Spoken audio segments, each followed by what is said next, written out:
ಅರಿಶಿನ ಪುಡಿ ಹಾಕಿದ್ರು. ಇನ್ನೇನು ಉಪ್ಪು ಇತ್ತಲ್ಲ ಪ್ಯಾಕೆಟ್ ಫುಲ್ ಫಾಸ್ಟ್ ಆಗಿ ಹೇಳೋದು ಮ್ಯೂಸಿಕ್ ಥರ. ಹಂಗ ಬ್ರೋ? ಏನು ಬೇಡ. ಅರಿಶಿನ ಪುಡಿ ಒಂಥರ ರುಚಿಗೆ ತಕ್ಕಷ್ಟು ಉಪ್ಪು ಹಾಕ್ತಿದ್ದಾರೆ. ಇದು ಕೇವಲ ಬರೀ ಒಂದ್ಸರಿ ಹಾಕ್ತಿದ್ದಾರೆ, ಬೇಕಾದ್ರೆ ಆಮೇಲೆ ನಾವು ರುಚಿಗೆ ತಕ್ಕಷ್ಟು ಇನ್ನು ಸ್ವಲ್ಪ ಆ್ಯಡ್ ಮಾಡ್ಕೋಬೋದು ಉಪ್ಪನ್ನ.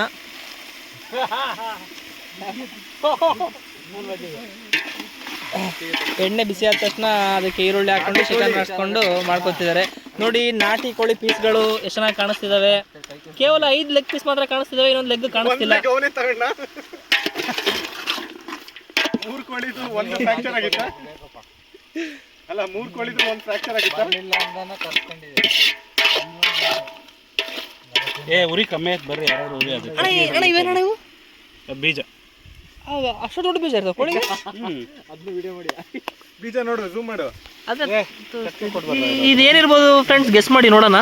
ಈ ಥರದ್ದು ತುಂಬ ಇದ್ದಾವೆ, ಸೇಮ್ ಬೀಜ ಅಂತ ಅಂತಿದ್ದಾರೆ ನಮ್ಮ ಅಣ್ಣ. ಕೆಳಗಡೆ ಇಚ್ಕೊಂಡು ನೋಡಿ. ಗಟ್ಟಿ